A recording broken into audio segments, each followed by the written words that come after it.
Wirth Watching. 56 years and counting.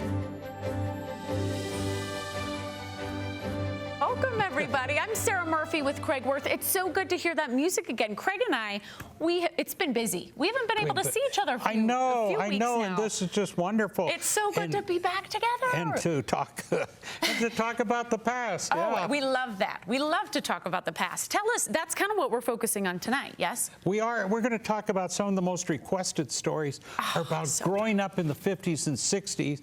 And even if people were younger, they want to know what their parents and grandparents did. It's so nostalgic. I mean, all the movies, all the shows about the 50s and 60s. Yeah. And locally, what did that mean? When you were a kid growing up, your family went to D's. And so we're going to go to D's tonight. And then once you started dating, well, you know, you went to Hires where they had roller skates and they would come out and you Fancy would order place. your hamburgers and all that kind of stuff. Well, and then, of course, what did we have in common? We watched kids' TV. So we're going to look at Fireman Frank and Hotel Balderdash, which were two stables here.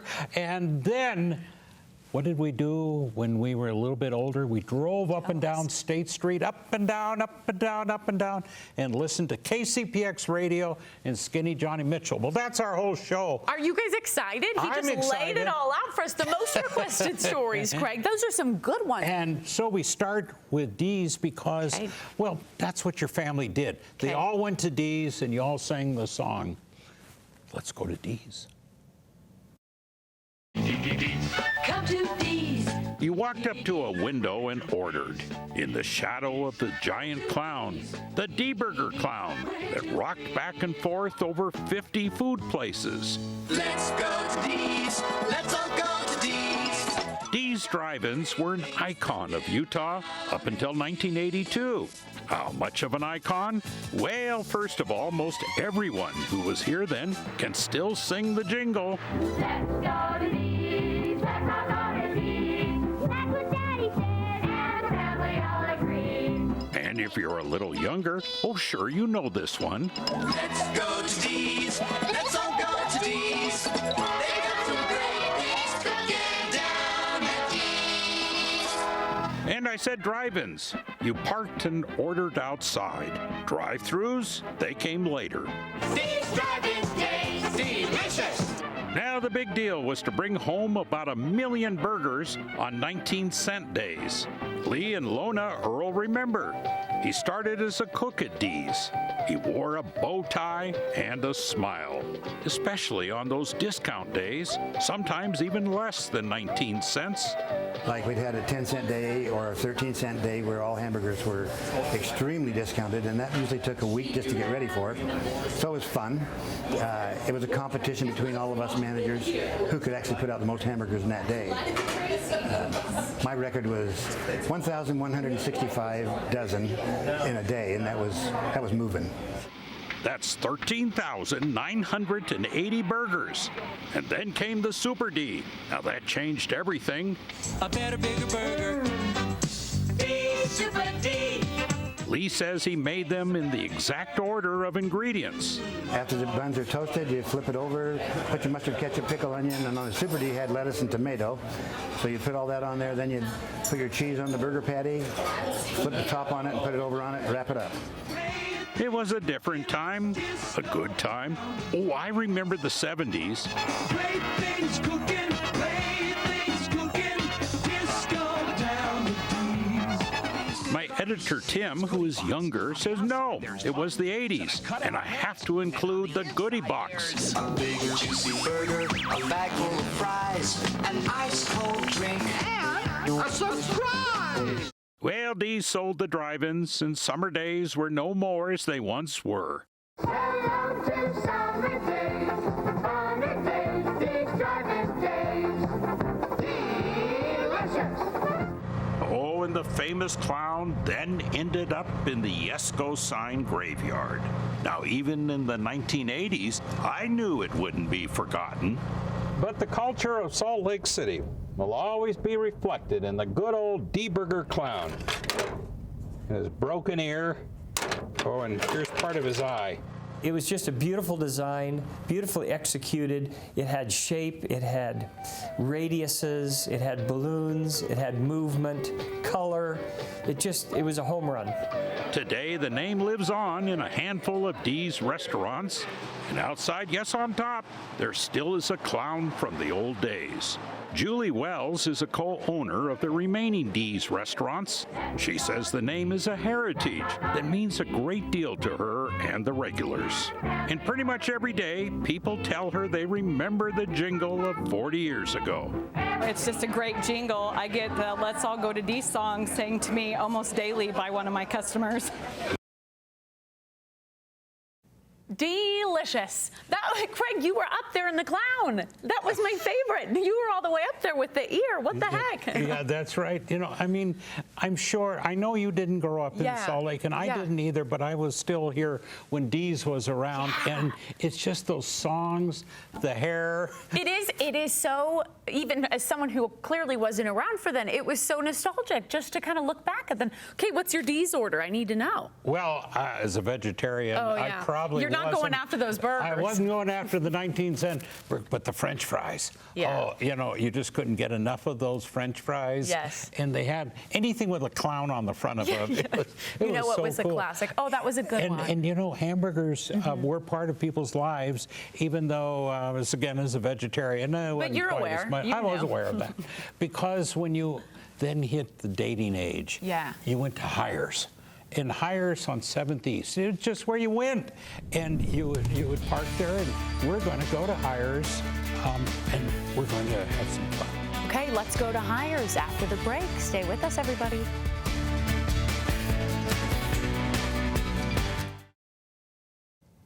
Welcome back, everybody. Okay, we talked Dee's. We talked about the burgers, Craig. Yeah. But we got to talk about the drive-ins now, and I know you got a lot to say. When you were old enough and you had your car, you of course went to a drive-in. That was and the you place hung out. to go. You hung out. Yeah. I bet you did that even. Yeah, once or twice. I have actually. That one I have done. All righty. So the place in Salt Lake you would go, well, there were a few places. Okay. You know, they had some Arctic Circles and things like Nice. that. But one that still remains is Hires on 7th East in Salt Lake City.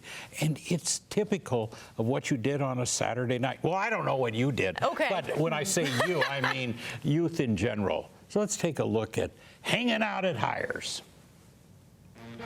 There was the Don Carlos Arctic Circle on 9th South. Dee's were all over town. Frost Top was in Cedar City. A&W had 5-cent root beer. And in North Salt Lake, at the town's one stoplight, hamburgers were 19 cents. Oh, and a burger was 30 cents here at Hires. It was 1959. Don Hale started frying Big H burgers on 4th South and 7th East. Now, 7th East was a 2-lane road, and this was just a neighborhood root beer and burger joint. And of course, there were car hops, and there still are. It was a swell way to break in your old Chevy, especially if a friend spilled a malt on your new vinyl seats. Not cool. What can I get for you? Can I just get a cheeseburger combo with fries? Now their grandkids drive in and order from the Car Hops grandkids in hybrid cars. You hung out here, even found an old Hires worker coming back to order. In all honesty, it's actually just kind of fun, you know, it's just something different. You don't have to go inside, sit down, you can sit out here and talk with your buddy or listen to the radio, just convenience, different, it's fun. Most come in for the Big H. What is the H, we asked.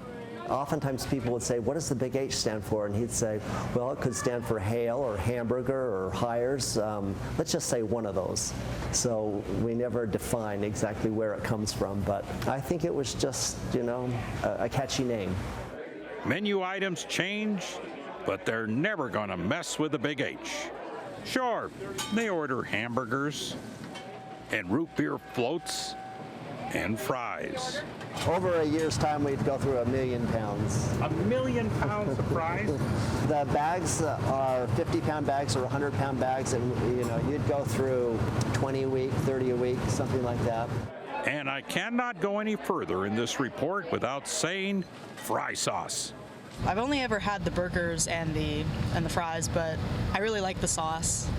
The special sauce, I don't know what they put in it, but it's really good. What's one thing you couldn't take off the menu? Their fry sauce. And why? Come in and get a bucket Just a bucket of fry sauce, just covered in everything. Baby boomers, remember, you came to drive-ins for root beer. You had your favorites, Frost Top, A&W, and of course, Hires. The root beer is delicious as it is, right? But as you put it in a frosted mug, then it makes the root beer even colder, and it creates a froth, and it also creates root beer ice. And that might have been part of the magic. Like most places, every drive-in had to make a specialty. Here it was the root beer freeze. Most people have never heard of a root beer freeze. I think my dad actually created it, and if not, he was one of the first. But a root beer freeze is a root beer shake with root beer soda added to it, so it gives it a little bit more zip. It's a really refreshing drink, certainly in the summertime. Well, it's no longer the 50s, and inside it's been remodeled. It now seats 100 folks, and most baby boomers and others are happy in chairs instead of in their Chevys. But the old neighborhood place is still here, now along a 6-lane highway in what's now downtown. I want some. I'm hungry. I want the root beer freeze. You know, the root beer, I know there are other products people can drink, lemonade, Coca-Cola products, etc.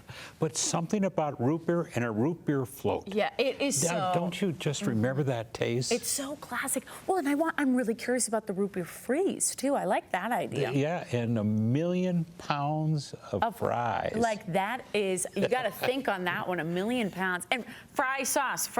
I love that they talked about the good stuff. That was my compliments to them. So that was what you did when you could drive and you'd go on a date. And you know, when we went and did that report, there were baby boomers, of which I'm one of them. Yes. I'm one of the older baby boomers. But they go in and they just start talking about the past. Aww. It is where you remember it because they're just great. Remember now, I frankly don't remember maybe some of my dates that I went there. Block some of those ones out. There are so many things to be nostalgic of. That's there really is sweet. at that drive-in. And you know, I was looking for things that we had in common. Yeah. And one of the things was children's television. Classics. Saturday morning cartoons. And we had Fireman Frank, Hotel Balderdash. Oh, they're Channel 4. And I worked on those shows. Okay, we'll hear about it coming up. Stay with us.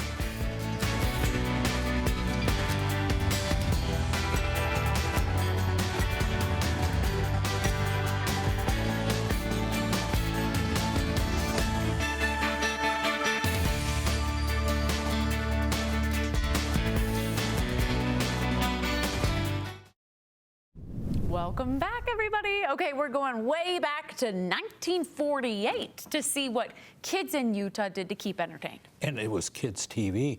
And the most popular ones, Fireman Frank here and Hotel Balderdash. And I used to ring the bell on Fireman Frank in 1970. That's what, a whole bunch of years ago. Yeah, no one's counting. Yeah, there you go. When we start the video time machine of Utah's first TV station and zoom back even further than the 1970s and the 1960s and go clear back to 1948, we find one format that lasted nearly 50 years. Oh yes, the kids' TV shows. Fireman Frank was one of the early heroes of kids' TV. You better get your hose over here. My nose? No, your hose. Oh, your hose. My hose. Yeah. Everyone knew Fireman Frank, but few kids knew his real name, Ron Ross. I was on the Empire State Building once, and a little girl ran up and said, "Hi, Fireman Frank." And of course, he had a message for each kid. Do not play with matches. You never talk down to a child. You get down on their level. So I was either down on my knees talking to them or lifting them up. Fireman Frank is back again this year, helping children everywhere, Monday through Friday, 6:45 till 8 a.m. Now, I started my career at Channel 4 on the Fireman Frank Show, when the station was located right here on Social Hall Avenue, and there were kids all over the street trying to get into the station and onto the show. I can guess who you are. Who? You have to be Captain Hook. No, how did you ever guess? Oh, because you're famous. And it all fascinated the kids. Captain KC also commanded the kids at Channel 4. You joined his club promising to be truthful, to share with your sister, and to help Mom. You wrote the captain who displayed your letters on the deck of the SS KC Pix, as we were KCPX back then. We'll call you Captain Scotty. Then there was Captain Scotty, an astronaut who visited Martians in space and kids at the earthly supermarket. Children lined up for hours and hours to be there to get a chance to see him. No matter how long it took, he made sure he saw all the children that were there. Captain Scotty, an important member of the KCPX crew. And finally, 2 BYU students checked into Hotel Balderdash. A generation knew Harvey, Cannonball, and their sidekick Raymond. Hotel Balderdash, I did my morning started right. Hello, welcome to Hotel Balderdash. They did 480 shows a year over 240 mornings and afternoons. How did they do it? Harvey says Raymond was a good source of material. He would chew bazooka bubble gum. He'd bring in all the rappers, and we'd do bits off of the bazooka bubblegum rappers. Hey, did you hear the one about the 2 blood cells? Yeah, they loved in vain. They taped 5 days of shows, all in 1 day a week, with 100 kids crammed into the studio. Hotel Balderdash. People could actually come down and be a part of the whole show. Knock, knock. Who's there? Tuba. Tuba who? Tuba toothpaste. It's hard to imagine these shows disappeared. We had so much fun. It was that simple. All right, goodbye, Captain Hook. I'm going to get up on top of here. I hope that the crocodile doesn't get me. Well, goodbye, Captain Hook. Because videotape was so expensive, few actual shows survived. Besides, who thought it would ever end? Oh my goodness, how cute is that? I love how the kids got to come and be a part of it. They were all part of it, and the whole idea is that every kid was allowed to bring how many relatives they want, because they would all come down and then watch the show, and it would triple your audience.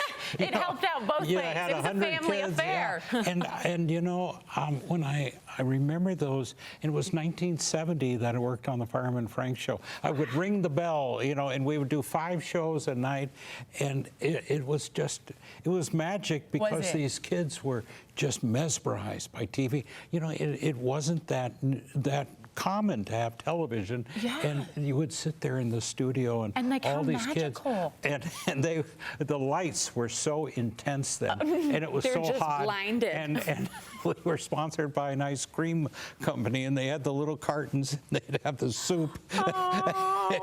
With the plastic wooden spoon. Oh yeah, yeah. Do you know what? That's got to be a very different environment from a newsroom for you. It is, and even Hotel Balderdash, which was done in the studio that became the news studio. Yeah. And you couldn't go in there without thinking of the late Harvey. You know, a lot of these people are gone. Yeah. And Fireman Frank is gone, and he'd come back and do Nightmare Theater after that. Oh my and goodness. he'd go Nightmare Theater, and it was just different time in television. I'm so fortunate I worked, but I'm so fortunate I work now and All of with the you, time. No. because this is so much fun. Yeah. And we're remembering old days of fun, and one of that was, again, when we all grew up, we'd drive up and down State Street over and over and over, and it was cruising the drag is what you called it. And your fancy cars. I had my '69 orange Camaro, and that's what we're going to talk about: cruising the drag and listening to Skinny Johnny Mitchell on your AM radio. We all were doing that.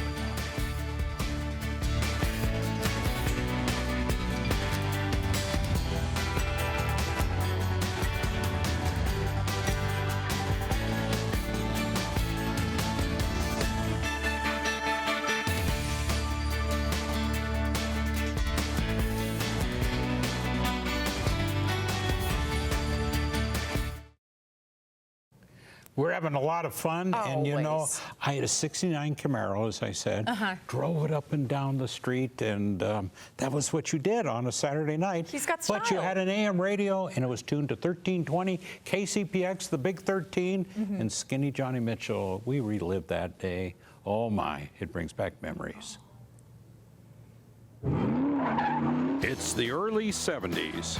Friday night, it meant cruising State Street, and all had one thing in common.